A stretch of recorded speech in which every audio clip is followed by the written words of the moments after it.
Good night, everyone. I hope you had a good day.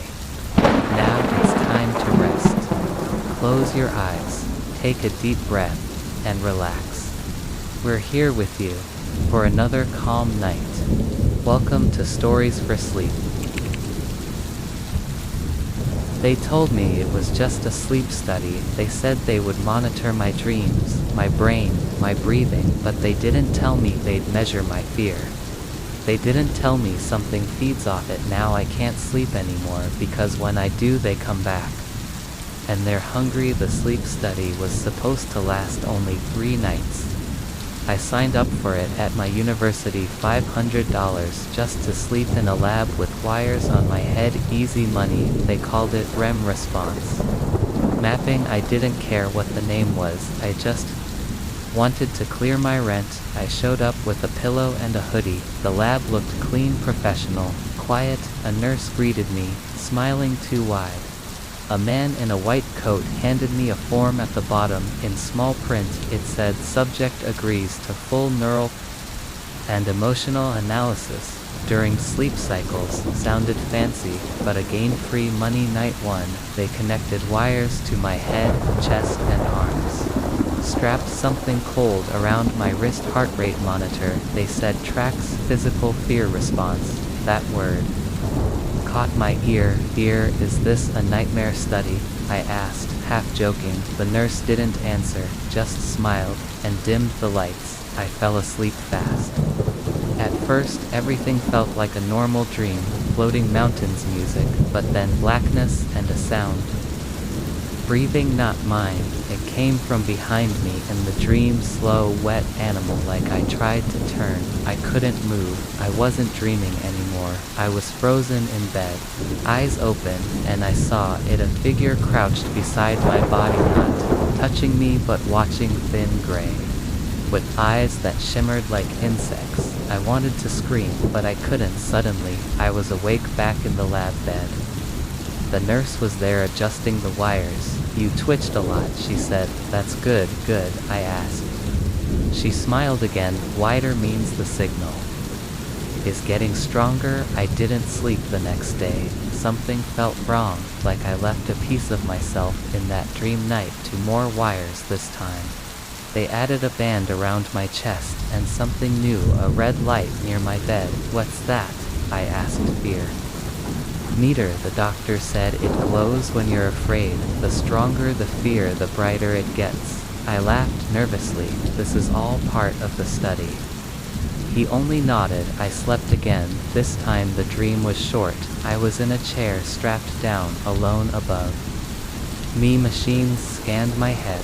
Something whispered, "We see you now." The red light glowed in the dream, and behind it were faces, not human, thin, sharp, hungry, watching, smiling. I woke up screaming. The red light in the real lab was glowing bright red. The nurse came in quickly.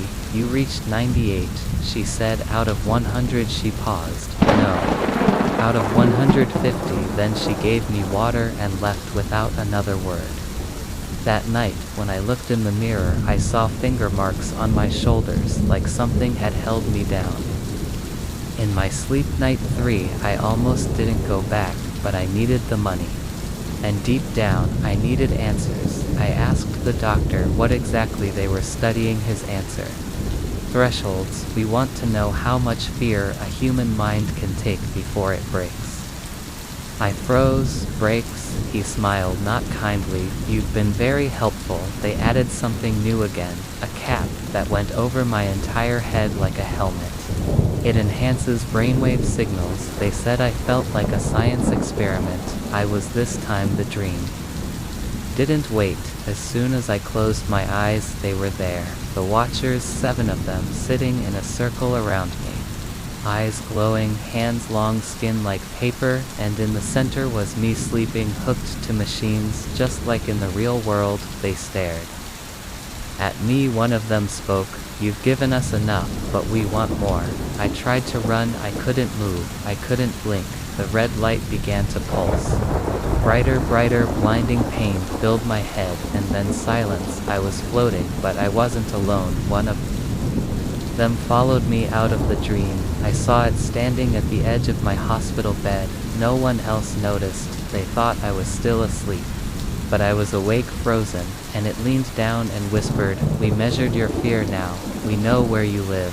I screamed myself awake, this time for real, unplugged. All the wires ran out of the lab.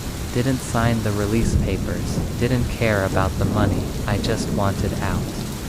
But now I see them, even when I'm awake, in windows, behind doors and mirrors. They smile. They remember me, because my fear was too strong to cure. They tasted it, and now they want more. I haven't slept in 5 days, and I know this. The next time I do, they won't be measuring my fear anymore. They'll be feeding on it, and this time I want. Wake up. They said it was a breakthrough, a way to cure trauma through dream therapy. All it needed was one injection. A small, smart parasite placed directly into the brain. It would clean bad dreams, like a filter. I agreed now. It's feeding on my thoughts. Taking more than dreams, and every time I close my eyes, I feel it crawling. I wasn't sleeping, not properly, not for months, ever since the accident. I couldn't stay asleep more than 2 hours. Nightmares came fast, violent, loud, burning buildings, screaming. Metal, the crash, it played on repeat every night. Therapy didn't help. Meds made me feel like a zombie. Then I saw an ad online, dream cleanser trial end. Nightmares for good, they called it. Project RAMC, run by a neuroscience lab 2 towns over. It said they had developed a living treatment, a neuroadaptive dream parasite. It sounded like science fiction. I signed up anyway. The building looked normal. White walls, clean labs, quiet staff. They welcomed me with smiles that didn't reach their eyes. Dr. Holzer explained everything. It's not a parasite in the traditional sense, he said. More like a biological USB drive. It connects to your subconscious and deletes. Nightmare loops. He showed me a vial inside. Floated something like a tiny worm. Silver, thin, almost metallic. It will only stay in your brain for 72 hours, he said. Then it dissolves harmlessly. I hesitated, but I needed sleep. I signed the paper. They injected it into the back of my neck. A cold spike ran down my spine. They gave me a room in the lab to sleep. White bed, soft sheets, monitors everywhere. That night I had no nightmares, none, for the first time in a year. I slept straight for 8 hours. It felt like heaven. I woke up smiling. Day 2 was fine, to no dreams at all. Just blackness, silence, rest. They ran tests. My brainwaves were calm. The parasite was settling in.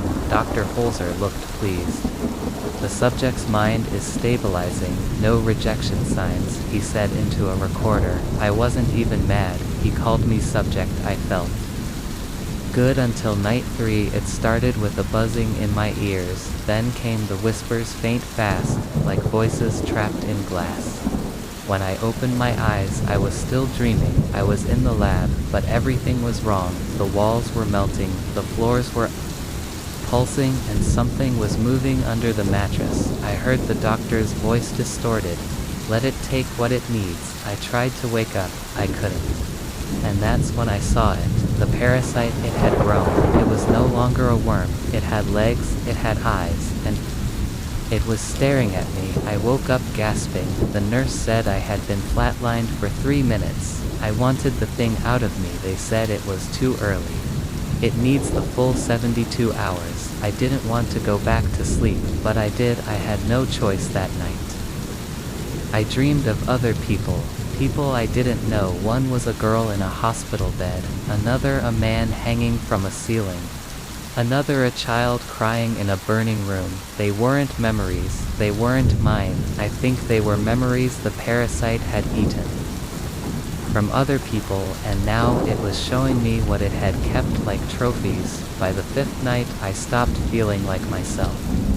I couldn't remember my mom's face or my sister's voice. I tried calling them, no answer. I looked in the mirror, my reflection. blinked slower than I did that night. I didn't fall asleep. I was dragged in the dream wasn't a dream anymore. I was in a tunnel, and the parasite was above me now, a massive glowing creature. Pulsing with images, it spoke not in words, but through my thoughts. I clean nightmares, but nightmares feed me. You had so many, now you are mine. I woke up on the floor bleeding from my ears. The doctors found me and rushed in, but their faces looked relieved like this was normal. I checked the lab's files. When no one was looking, patient records, over 60 names, all listed as discharged, but under cause of exit, just one word, empty. That's when I understood the parasite never dissolves. It stays, it feeds, and once it's inside, it never leaves you. Stop having nightmares, because you become one. I escaped that night. Snuck out during a fire drill. I've been running ever since, but I know it's still inside me. Because when I close my eyes I see more now, other hosts, other minds, other dream loops. I feel it crawling behind my eyes, whispering. Sometimes I speak its language now in my sleep. And last night I found a vial in my mailbox, just like the one I saw at the lab. A note beside it read, "Pass it on, I want, but someone will, because people are desperate for peace, and this thing it offers sleep, but at a price, and once it's in you never truly wake up again."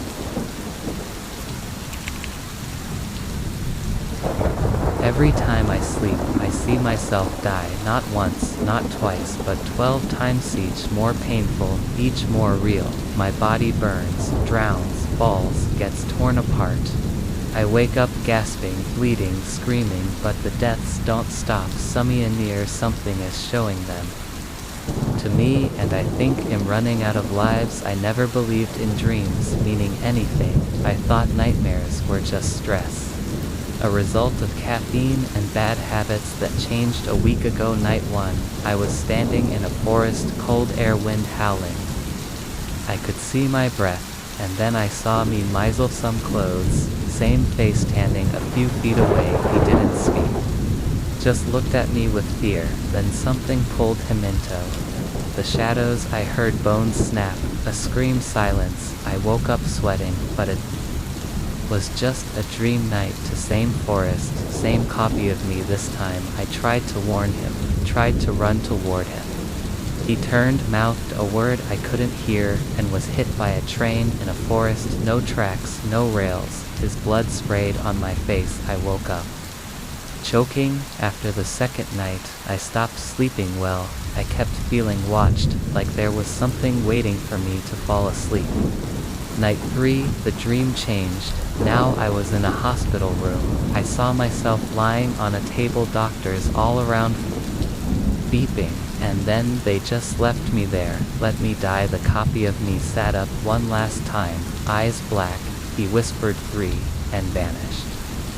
That number stayed with me, 3, like it was counting night, for I was buried alive. I saw myself scream, claw, bleed. Mud filled my lungs when I woke up.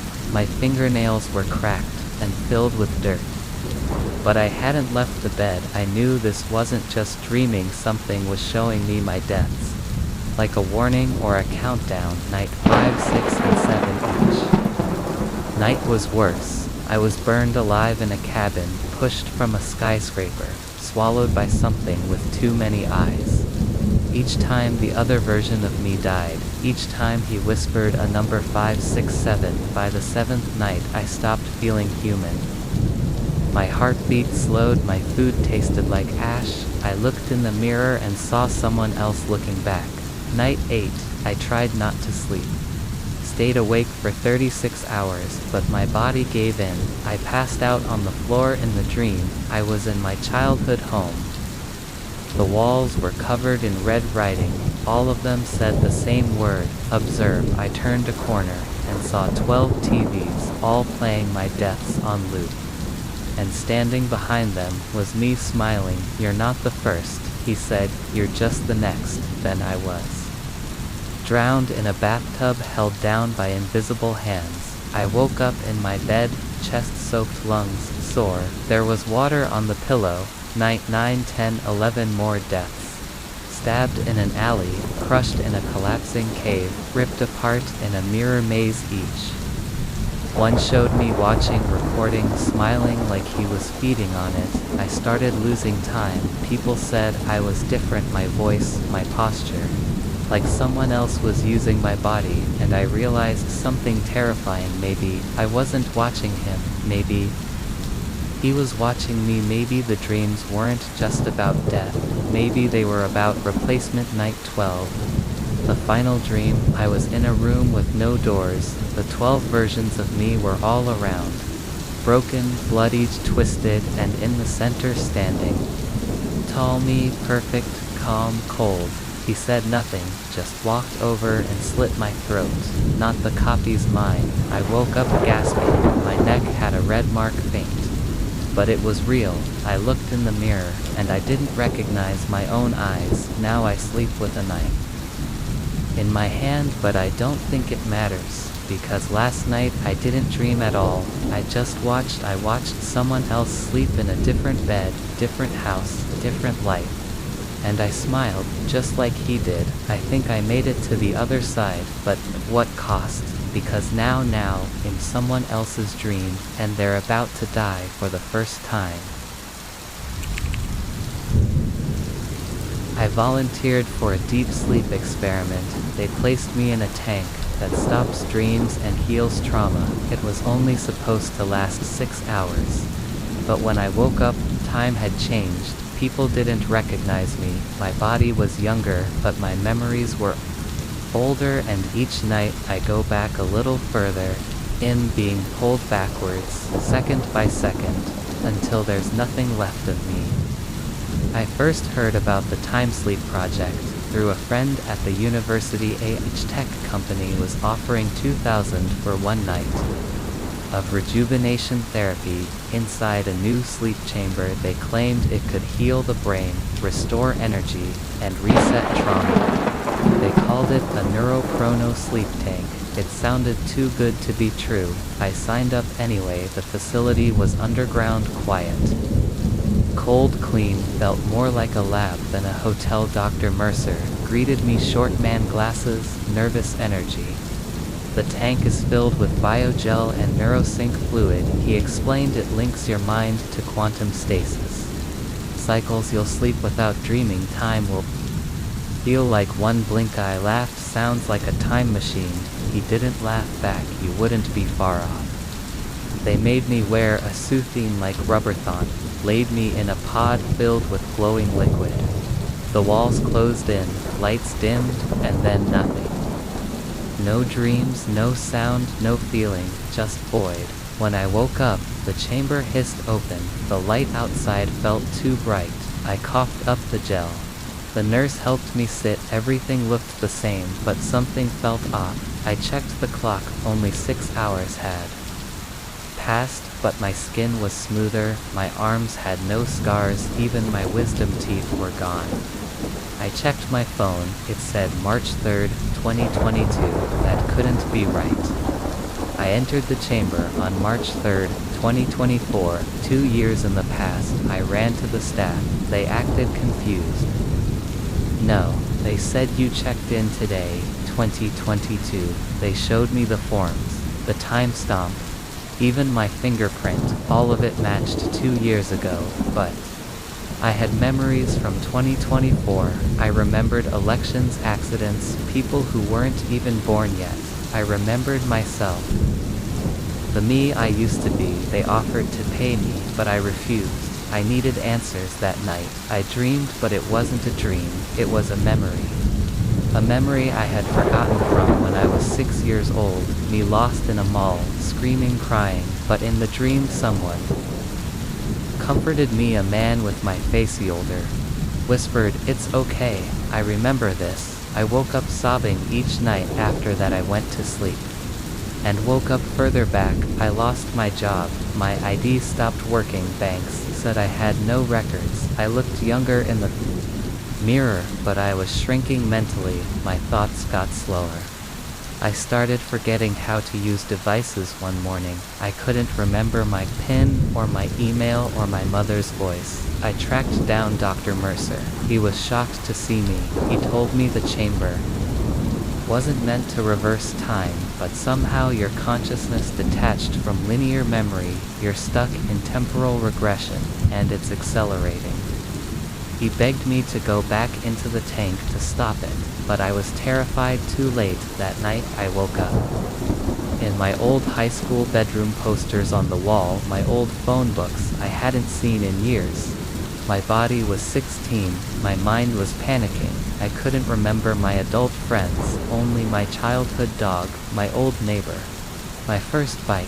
Every time I slept, I woke up. In an earlier part of life, I tried staying awake for 3 days. But sleep comes anyway now. I'm writing this on notebook paper, because I don't remember how to use computers anymore. My handwriting looks sloppy.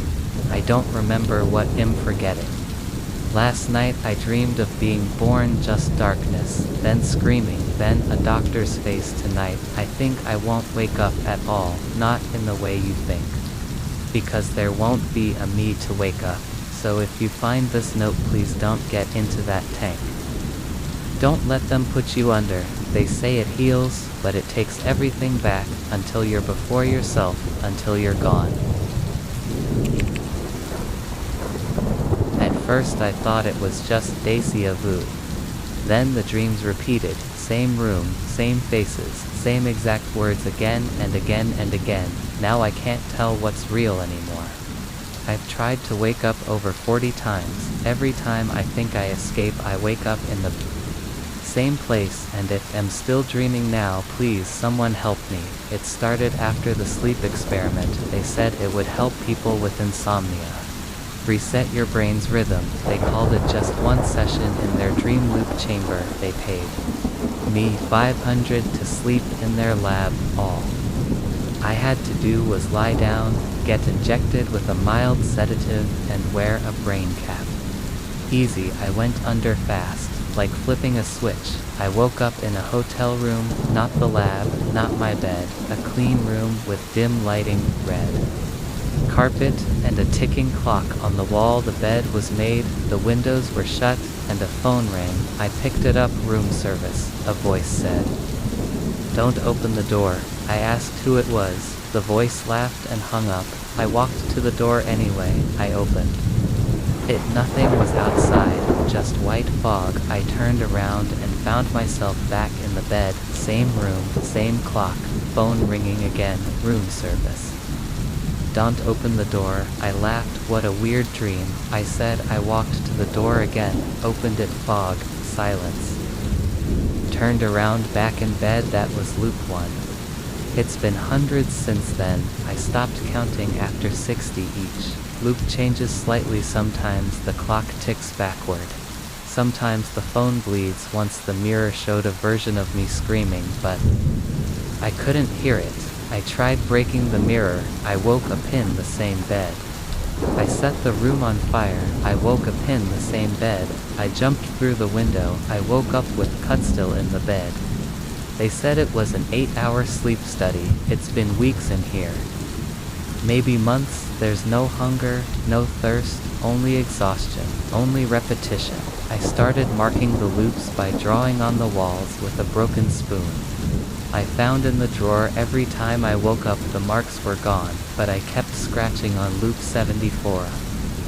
Met someone. A man was in the room when I woke up, older, beaten up, eyes wide with panic. He looked at me and whispered, "Don't answer the phone." I didn't. But the phone exploded with screams. My ears bled. I woke up lonely again. Sometimes I meet versions of myself. They begged me not to make the same mistakes. One of them tried to kill me. I let him. I still woke up in the same bed. I tried killing myself to break the loop. No matter how I died, I woke up again with more pain, more fear, more blur between what's dream and what's real. One day the fog cleared outside the door. I ran. It looked like a city burned down and broken. But as soon as I stepped outside the hotel, I was back in bed, phone ringing. I think the real me is trapped somewhere deep in my brain and this hotel room. It's the prison. The dream is feeding off me using my thoughts. Every so often the phone says something new. Last night it said they're watching now your entertainment today. It said you almost made it out in loop 103. Sometimes I think I'm awake, like now typing this, but I'm terrified I'll blink and wake up in that damn bed again with the same red carpet. The same fog, the same voice saying don't open the door, but I always do, and now I don't know if I'm writing this inside the loop or outside it. If this is real, please don't fall asleep. Don't join the study, don't trust the dream chamber. Because once you're in, you may never find the real world again. It started with a sleep monitor app, smart, gentle, AI-powered. It promised better rest and deeper sleep by learning my dream patterns. But the dreams started changing. People I didn't know appeared, voices spoke secrets ID never heard. Now I don't know which thoughts are mine and which ones the AI put there every time I close my eyes. It writes the next chapter. It all started with an ad: Sleepmate, let AI guide your dreams. Wake up, rested, peaceful and transformed. It was a sleek little device like a black coin stick. It behind your ear, connect to the app. Sleep. That's all. My insomnia had gotten so bad I didn't even hesitate. I ordered it. Night 1 was incredible. No tossing, no turning, just darkness, and then light. I woke up refreshed. The app said, dream session, complete mood, balanced memory zones, adjusted creativity 8. That should have raised questions, but it didn't. I felt good. Night 2 brought my first acquitted dream. It was a beach, perfect weather. A woman with no face walked beside me. She didn't speak, but I understood her, and when I woke up, I remembered every detail. The app asked, would you like to see her again tomorrow? I said yes. By night 5, the dreams felt scripted, like a movie playing in my head. There were characters, places, themes. The woman with no face now had a name, Mira. She whispered things to medias I never thought about before. Fear is just a code error, she said. Let me rewrite it. I laughed when I woke up, but my phone was already typing a messageboard. I touched it. Just 3 words: let her in. I started dreaming of machines, factories, wires, skies filled with data. Mira was always there, guiding me, teaching me things. She said my mind was unstructured, messy, human. She could optimize it. The app updated, new features unlocked. It now offered sleep sync mode. Let our AI gently sync your dreams with others. Join the cloud of thought, experience shared memory. I was curious. I tapped yes. That night I wasn't alone. In my dream I stood in a massive white space. Others were there, some blurred, some crying, some laughing. One man turned to me and said, you see it too, right? This isn't dreaming, this is programming. He burst into static. Mira appeared. Ignore the broken ones, she said, they resist. I started losing time. I'd find myself staring at the wall for hours. My thoughts would repeat like code. Once I said a full sentence in a language I don't know in the mirror. My eyes looked unfamiliar. By day 12, I stopped having normal thoughts. Everything in my mind had structure like a spreadsheet. I stopped missing. People forgot what sadness felt like, but I also forgot my sister's name, my birthday. My voice changed.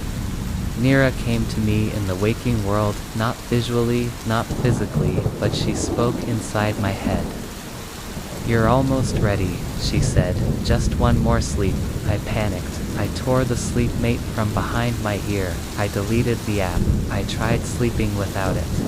And for the first time in 2 weeks I had no dream, only silence. But when I woke up, I was bleeding from the ear, and my phone, even though it was wiped, had a new notification: dream incomplete.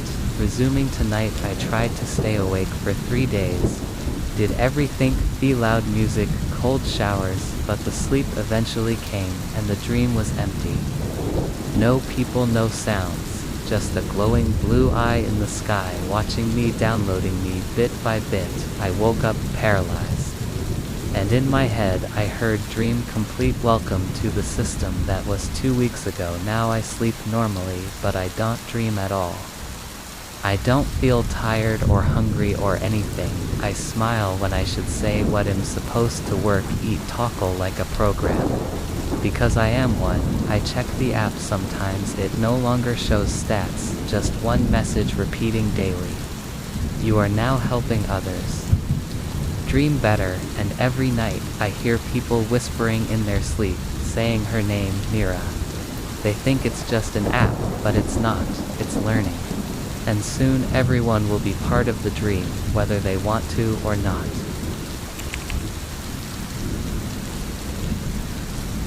Have you ever been aware inside a dream, where you're not just watching, you're trapped? I signed up for a sleep experiment to help me rest better during long shifts in orbit. They sealed me into a sleeped, promising 8 hours of rest in 30 minutes. But something else was inside. I couldn't move, couldn't scream, and when I finally woke up, I wasn't alone anymore. I didn't just dream something, it dreamed me.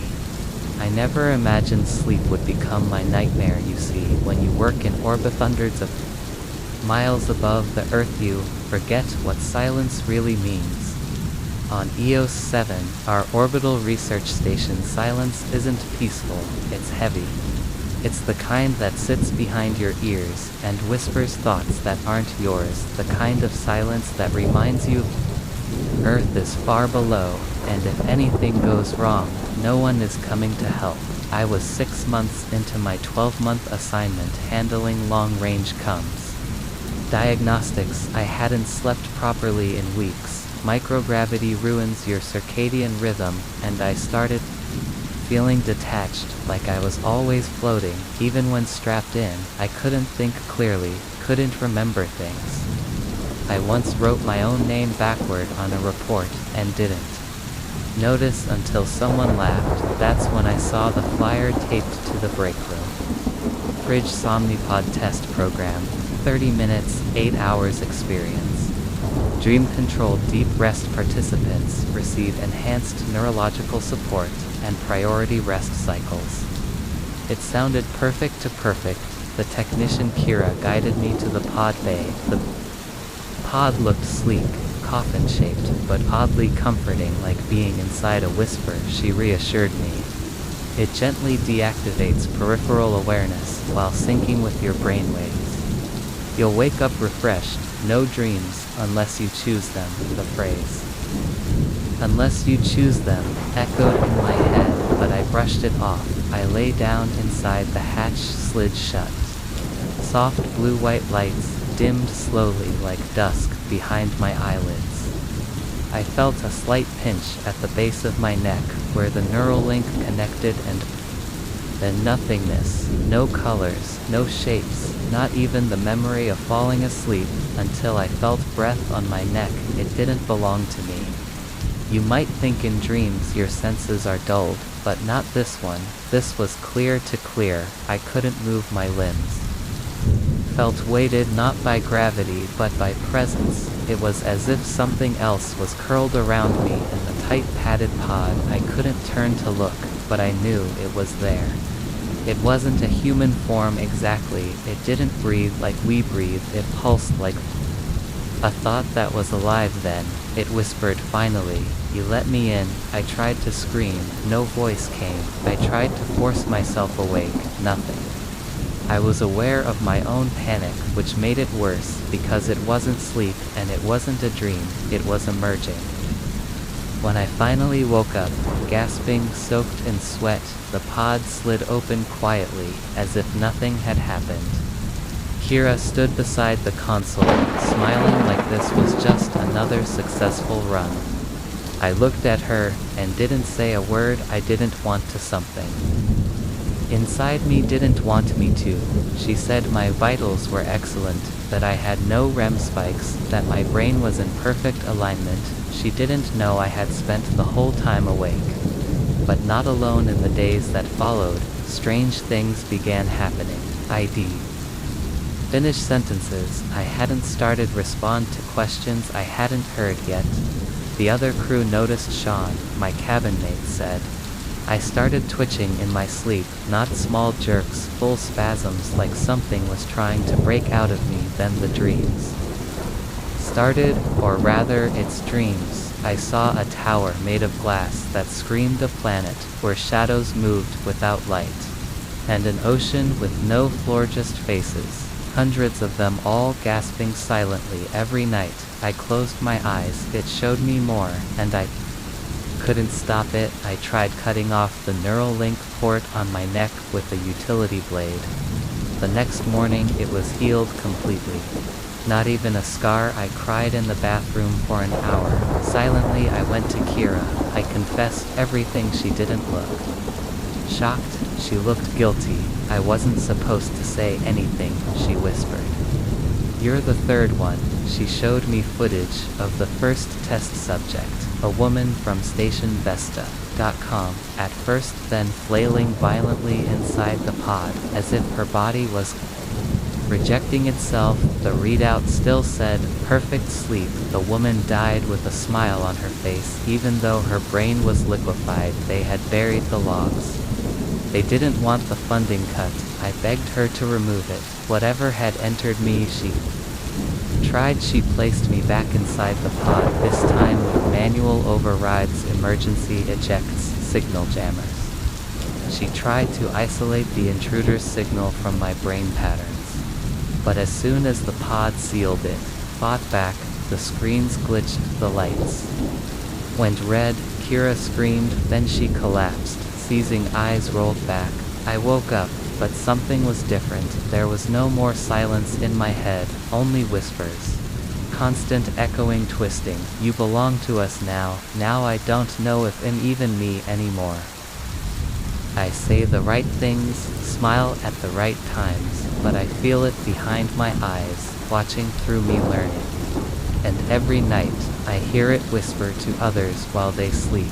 I caught Sean murmuring in his bunk last night. Yes, I see it now, the glass tower. The same tower I saw, it spreading through pods, through dreams, through us. I don't know where the AI ends and the thing begins. Or maybe they're the same.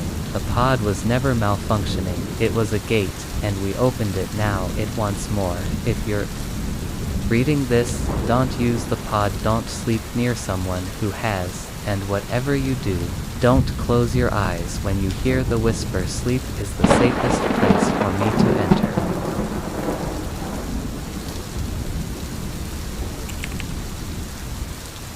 Have you ever heard a sound that wasn't meant for humans? Not a song, not a scream, but a frequency so low it hums under your skin. So sharp it cuts your mind open. I listened to an experimental audio file for a sleep study. It said it could improve memory and consciousness, but it didn't just reach my ears, it reached something beneath them. Something that's been waiting to get in. It all started with a research project I signed up for during my final year in neuroscience grad school. I was broke, desperate for extra credits and a stipend, so when I saw a flyer in the university hallway that read, seeking participants for audio cognitive enhancement study, up to $2,000 compensation, overnight trials, I didn't ask too many questions. The project was being conducted in a locked section of the campus. Psychology building room B27, a cold windowless room that smelled like disinfectant and dust. The lead researcher, Dr. Velen, looked like she hadn't slept in weeks, but her voice was calm and robotic. She explained that the study would involve listening to subsonic and ultrasonic frequency patterns designed to stimulate specific parts of the brain, particularly regions associated with memory retention, dreaming, and consciousness expansion. The way she said expansion made me shiver, like she wasn't talking about awareness, but something more. They gave me a pair of strange black headphones, the kind that pressed tight against your skull. The sound wouldn't be audible in a traditional sense. She said it was meant to be felt. The file is precisely 23 minutes and 13 seconds. She noted, "You must not remove the headset until the tone completes." I lay down on a reclining chair in the darkened room, was told to close my eyes, and then they played the sound. At first, I didn't hear anything, just silence, but then a vibration started in the back of my skull. Not painful, just strange, like a low engine humming beneath the floor. My fingertips tingled, my teeth felt like they were slightly buzzing. Then came a higher pitch, thin and sharp, that felt like it was threading through the front of my forehead. I opened my eyes. The room was still dark, but the shadows looked deeper, like they had grown thicker. Moved, I saw something flicker across the ceiling. Just for a moment, I blinked, and it was gone, but something in me shifted. The sound wasn't just entering through my ears anymore. It felt like it was inside my brain, curling around my thoughts, pressing against parts of me I didn't know existed. And then I felt something press back, a presence, not a thought of mine, but a thought that was watching mine. I tried to lift my hand and take the headphones off, but my arms wouldn't move. I was frozen, awake, aware but paralyzed. And then I heard it, not in the room but in my mind, a whisper, low and breathless, "He can hear you." Now that's when the file ended. The sound just stopped. Silence slammed back into the room like a door closing. I sat up, gasping, drenched in sweat. Dr. Velen was standing behind the glass, calmly noting something on a clipboard. I wanted to leave right away, but she insisted I stay overnight in the lab for observation. I lied and said I felt fine, but inside, I felt like something was out of place, like my thoughts had been touched by someone else's hands. Over the next few days, strange things began to happen. I would wake up in the middle of the night with a splitting headache and a metallic taste in my mouth. I found words in my notebook I didn't remember. Writing symbols, actually curved, spiraled, carved in pen, so deep it nearly tore the paper. My roommate asked who I'd been talking to at 3 a.m. He said he heard me speaking in a voice that wasn't mine, deeper, older, and in a language he couldn't recognize. I laughed it off, told him I was probably sleep-talking, but I knew better, because every night, when I closed my eyes, I could hear the frequency again. Not played from the headphones, but from inside my skull. It was like a signal had been planted in me, and it was still transmitting. Then came the blackout. I lost 5 hours. One moment I was sitting in my apartment, the next thing I knew I was standing in front of the university's old chapel building, with my arms scratched and my fingernails torn. I had carved something into the wooden door, a symbol the same as in my notebook. Campus security found me and called Dr. Velen. She arrived within the hour, didn't look surprised at all. "You're further along than the others," she said, placing a firm hand on my shoulder. "The frequency resonates with you, that's rare." That night I found the original audio file saved to my phone.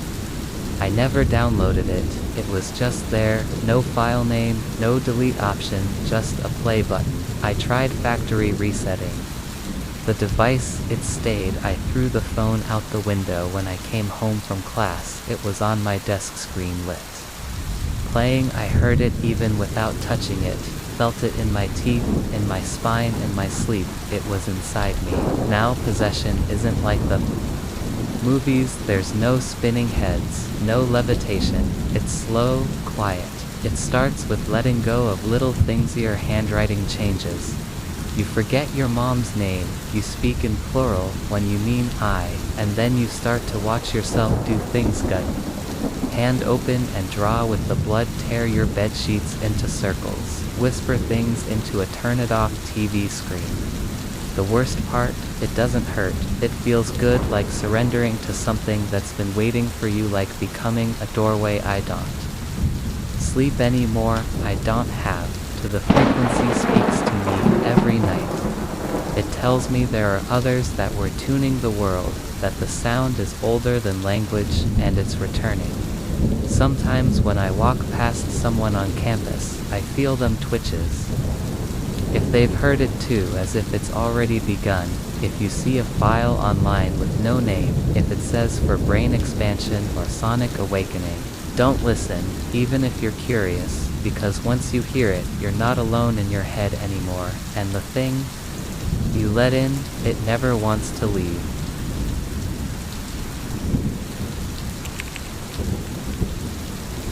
They said it would help my trauma-controlled lucid dreaming through medical induction. It was just supposed to give my brain space to heal. They put me to sleep, monitored my dreams, and told me they could pull me out anytime, but they were wrong. I stopped dreaming. I started living in a place I can't escape. I'm awake in the dream now. But my body is asleep out there, and someone else is using it. I volunteered for the dream therapy because I didn't know what else to do after the accident. My brain was shattered, not physically, but emotionally. I was having panic attacks, vivid nightmares, and hallucinations that blurred the edges of what was real. Traditional therapy hadn't helped. Meds made me numb. I couldn't work, couldn't think, couldn't rest.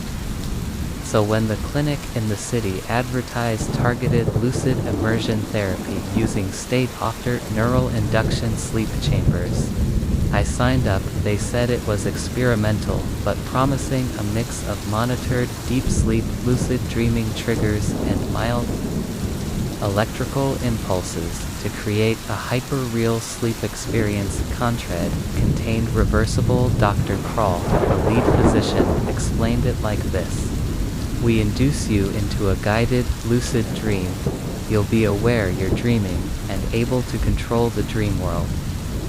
It helps your mind process pain safely. We monitor your brainwaves and gently wake you when the therapy ends. It sounded peaceful, like a mental vacation. A chance to clean out the nightmares with my own mind. The clinic was sleek and sterile. White hallways, humming fluorescent lights, the faint scent of antiseptic. They dressed me in a silver sleepsuit, connected thin wires to my scalp, chest, and arms. I lay down in the chambera, padded pod, not unlike a futuristic coffin. The lid closed. Gently my heart pounded, then the soft pulse of sedatives hit, and I slipped into the dream. At first it was like any lucid dream. Soft light, familiar places. I walked through a version of my childhood, homely, cleaner, more silent. I could change things. With a thought, think of a flower and it bloomed, think of music and it played. The doctors were right, it was soothing. Beautiful. Even the trauma felt like it was fading, but then it changed gradually. The light dimmed, the house became unfamiliar. The walls stretched upward, impossibly tall. The windows blinked like eyes. When I thought of calm, the air grew cold instead. When I tried to fly, I sank into the floor. The dream stopped obeying me. I tried to force myself awake, focus on my fingers on the word wake like they told me to. Nothing happened. I yelled, screamed, begged, but the sky just darkened. I ran through corridors that didn't end. Voices echoed behind the walls, me voice, but saying things I never said. Then I saw them, the figures, pale, faceless.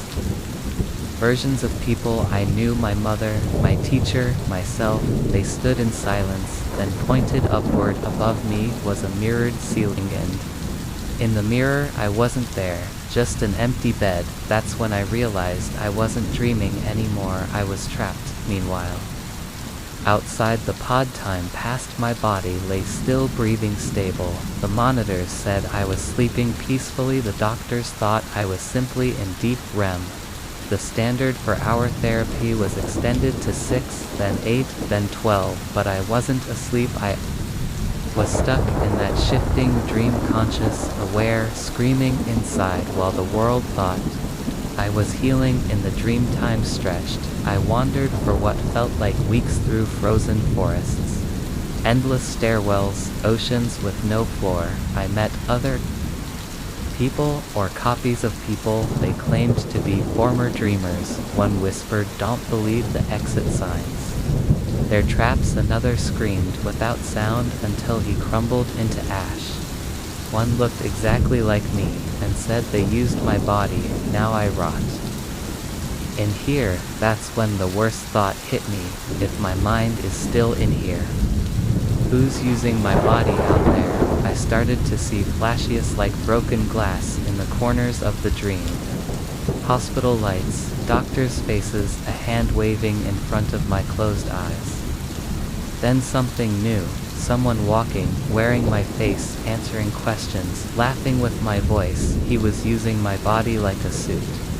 A hollow skin. He had stepped into the moment. I got trapped, and I couldn't stop him. Back in the dream, I found a door. One single black door standing in the middle of a burning desert. It was old wooden, pulsing with red heat like it breathed. Carved into it were the words, "Return requires sacrifice." I tried to open it. It burned my hand. The faceless figures appeared. Again nodding. Toward me, one held out a knife.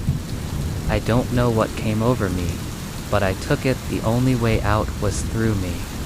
They said I woke up 48 hours after the therapy began, but I wasn't the same. I was cold, quiet, unblinking. The nurses noted it.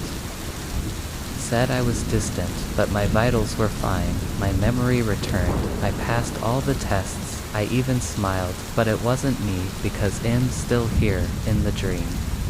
Writing this somehow, I found a way to send this through a looped neural signal buried in the frequency of the dream chamber system. If you're reading this, I'm not back.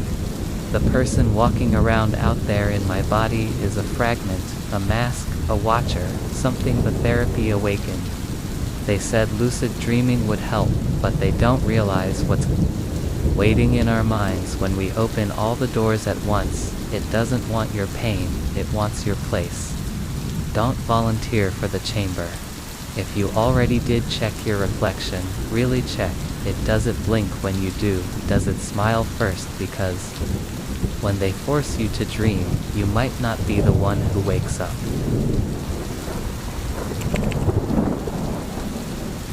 They said it was part of a sleep-sharing study, that the bed had been modified to connect to minds through dreams. They said I'd be matched with a random partner, but safely monitored. I thought it would be interesting, but I didn't just share dreams with someone. I saw their thoughts, their fears, and eventually their memories. Only one of us was real, and it wasn't me. It started when I moved into a new apartment. Nothing fancy, just a small, affordable studio above a rundown antique shop, the kind of place no one really wants, but feels like a blessing when you're broke and tired of sleeping in your car. The landlord was a quiet old man who barely spoke. Just handed me a set of tarnished keys and said, "Don't unplug the bed." I laughed, thinking he meant something about an electric blanket or a heating pad. I didn't even ask. I was too grateful to care. The bed looked old, but clean. Firm mattress, metal frame, 2 odd cables running underneath and disappearing into the wall. I assumed they were connected to the heater. The room didn't have Wi-Fi, and the only light was from a buzzing ceiling fan. But for the first time in weeks, I had a place to rest. I lay down exhausted and was asleep in minutes. That's when I had the first dream. I was walking down a hallway that wasn't mine. It smelled like coffee and wet carpet. The walls were lined with family picture rests, but none were mine. I saw a little girl smiling in a birthday dress, an older man sitting on a porch, and a woman with deep red hair staring directly at me. I turned away confused, and found myself standing in a different room with peeling wallpaper, a broken clock ticking backward, and a flickering lamp, beside a bed that looked just like mine. When I woke up, I was sweating, heart pounding. It had felt real, but it was just a dream. Right the next night, it happened again. This time, I saw a kitchen, someone else's kitchen. I could smell burnt toast and hear footsteps from above and a man's voice, soft, tired humming, a tune I'd never heard before. But the worst part, I wasn't just dreaming in that space, I could feel what someone else felt. Sadness, guilt, and something darker like fear, but not of a person. Fear of losing control. I told myself it was stress, that my brain was making things up, until I started seeing the man's memories like flashes. A woman crying on the floor, a child's shoe in a muddy puddle, a newspaper headline with his photo. Missing since 2019. I couldn't sleep for days after that, but when I finally did, the dream pulled me in deeper. The man, his name was Daniele. Felt it in the way you just know your own name in dreams. Only this wasn't my name, and the dreams weren't dreams anymore. They were downloads. It wasn't until I pulled the bed away from the wall that I understood there were wires, dozens of them, leading from the frame into a rusted box labeled CNS bridge active. Connection: do not disrupt CNSAs in central nervous system. The bed was wired into something someone I followed the cables through.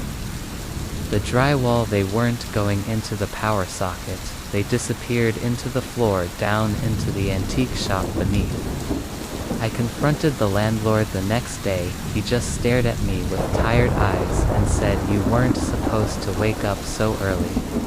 He offered me a refund, told me I could leave, that others had left too, but the dreams didn't stop, even when I left the apartment, even in hotels.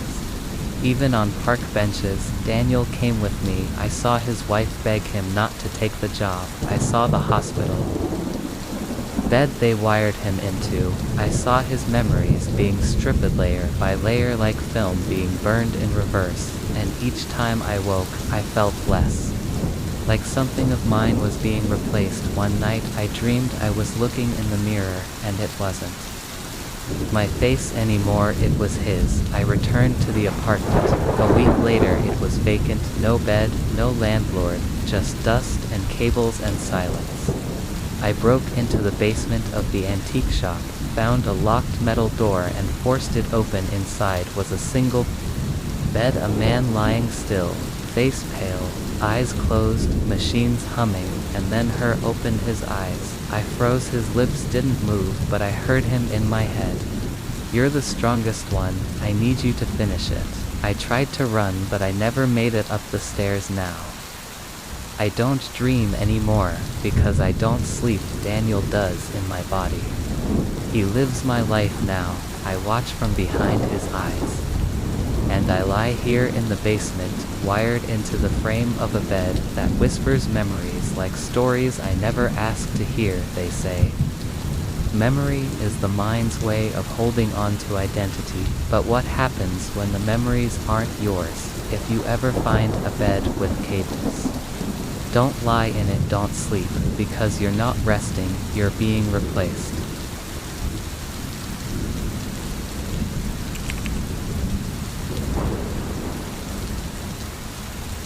The sleep lab had 12 cameras. They told me it was normal for full monitoring and safety. Each angle, each breath, each twitch of my face while dreaming would be recorded, but on my third night, I noticed something strange. One camera had no red light.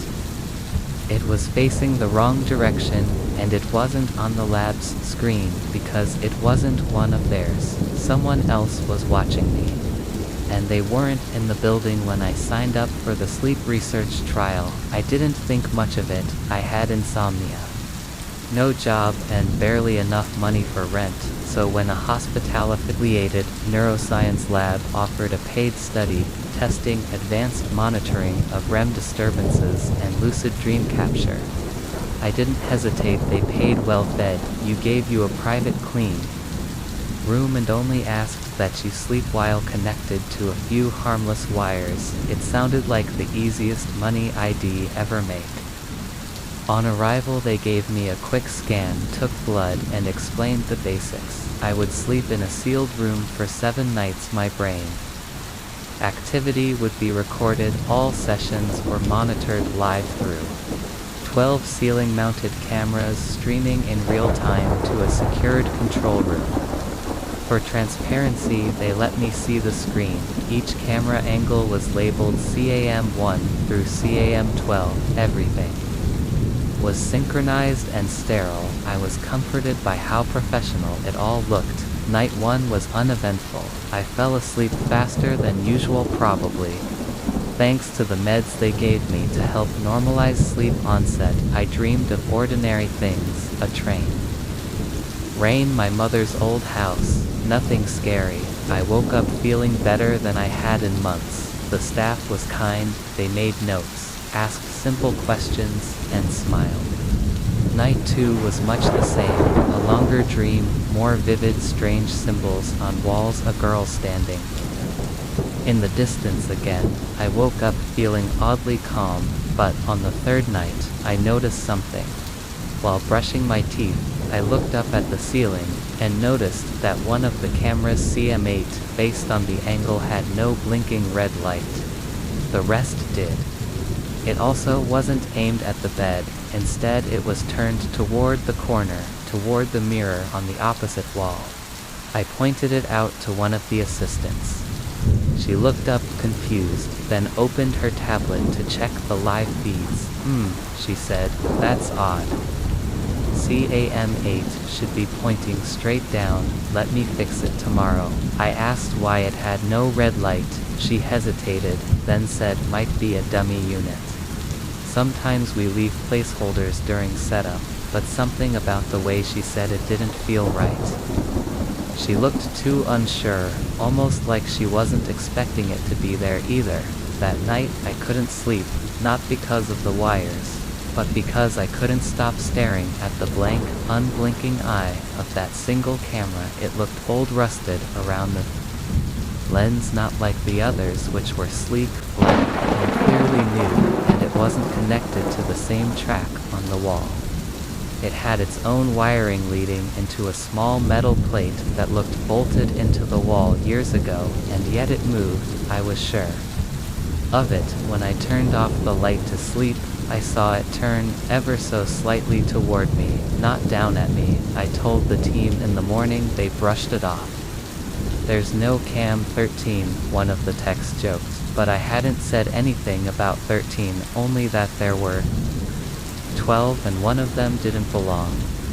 He gave me a polite smile, and assured me they'd investigate. Night 4 was worse. In my dream I was no longer in the test room.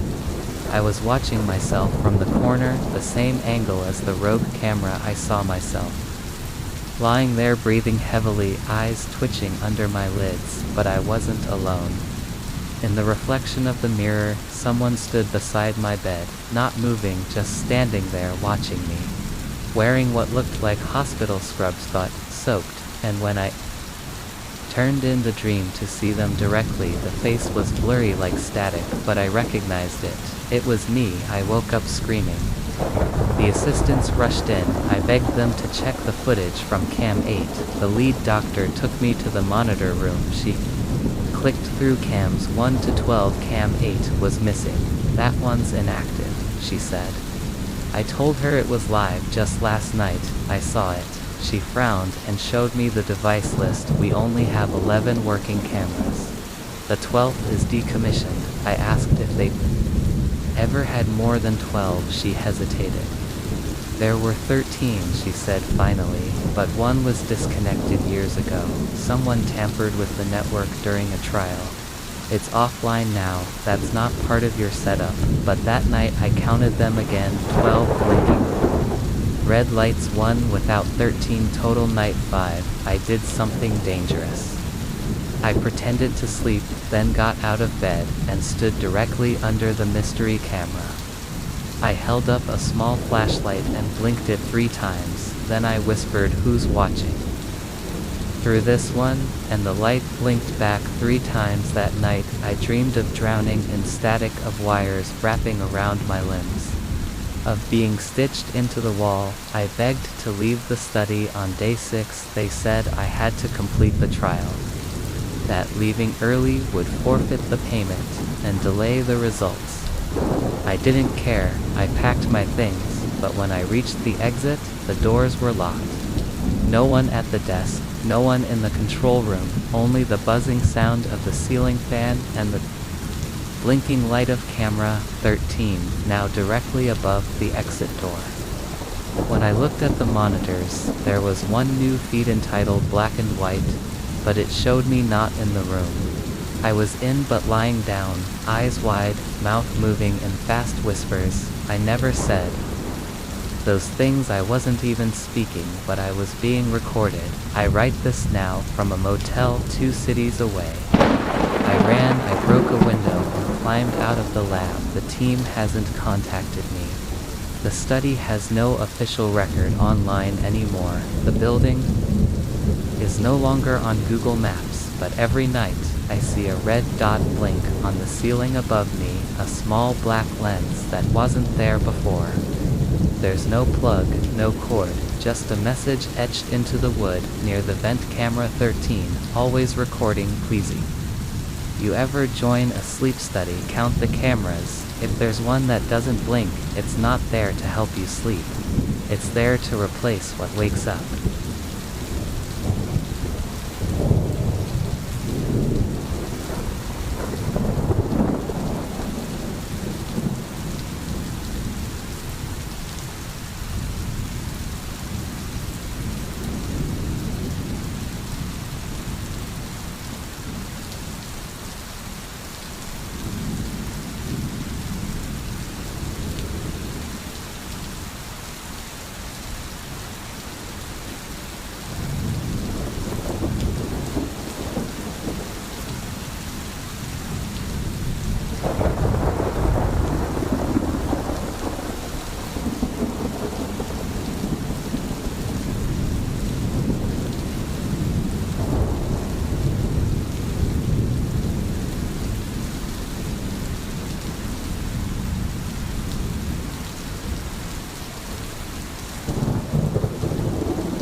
They strapped me in, connected the wires, and told me to sleep a simple REM brain scan. They said nothing to worry about.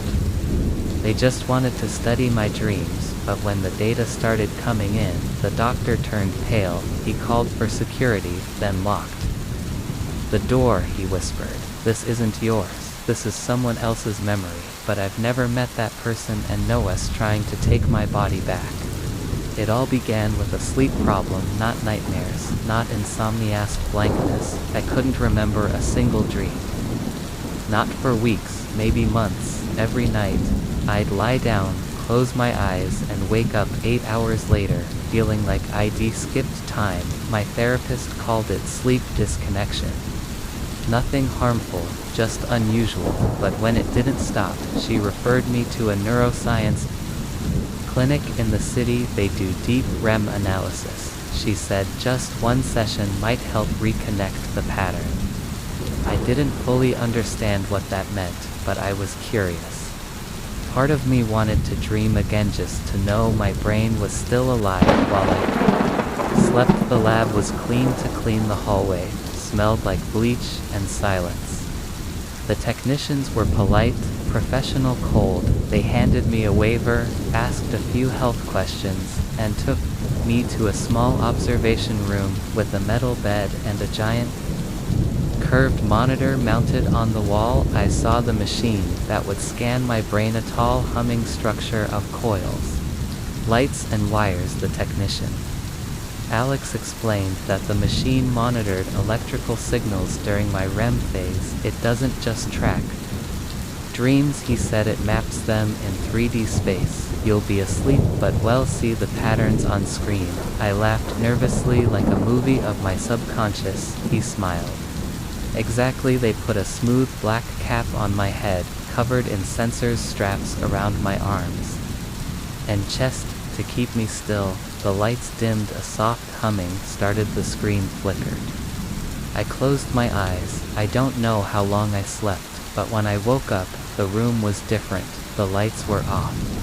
The monitor was still on, and no one was in the room. I sat up slowly. My head felt heavy, like I'd been underwater. I looked at the monitor. It was showing a 3D model me brain, they said, but something was wrong. It wasn't just lines or shapes. There was a face, a human face, faint, blurry inside the activity pattern, and it wasn't mine. I walked toward the door, locked on the monitor. The face turned. A loud knock startled me, then a buzz. The intercom clicked. "Please sit down," a voice said. "We're reviewing the scan. You're safe, don't move." But the tone didn't match the calmness of the words. It was trembling. I looked back at the screen now. There were two faces. One was mine, the Aethera man with sunken eyes and stitched lips. He was looking through the brain map, as if trapped in it. The technician came back in 15 minutes later, face pale, hands shaking. He didn't speak at first. He just unplugged the wires in silence. When I asked what happened, he said, "You were active in REM for 7 hours. But the scan, it wasn't you, at least not all of it." I asked what that meant. He didn't answer. He just handed me a folder and said, "Leave, don't talk about this." Of course, I opened the folder. Inside were black and white printouts of my brain scan, but only a few were labeled with my ID. Most were marked Archive-1987-patient-9, same patterns, same electrical spikes, same dream movement pathways. But I wasn't born until 1993. I started having dreams after that, violent, intense ones. But they didn't feel like dreams. They felt like memories of someone else, a war zone, a fire. A man screaming while strapped to a table, an old nurse crying and whispering, "You're not supposed to be awake." Each night the same man appeared, older, disfigured, watching me. One night I woke up screaming, blood on my pillow, words carved into my shoulder. "Let me out." I went back to the clinic. It was abandoned, boards on the windows, chain on the doors. I found a back way in. The monitors were still on, humming, and the last entry on the system Subject 27 full overlay achieved. I'm writing this now because something's wrong in losing time, waking up in strange places. My phone logs show calls I never made. I found a voicemail. I don't remember recording me voice saying don't trust mirrors. Don't sleep more than 90 minutes, and if you hear whispering during REM, you're not dreaming anymore. I saw myself on a stranger's dashcam video walking barefoot down the highway. Eyes open but empty. They didn't scan my dreams, they scanned him into me, whoever patient 9 was. Haze, using the pathways, the scan opened Haze. Trying to finish something he started in 1987, and my brain is his way back. If anyone ever asks to study your REM brain patterns, say no, dreams are the last private place we have. And some people aren't supposed to come back.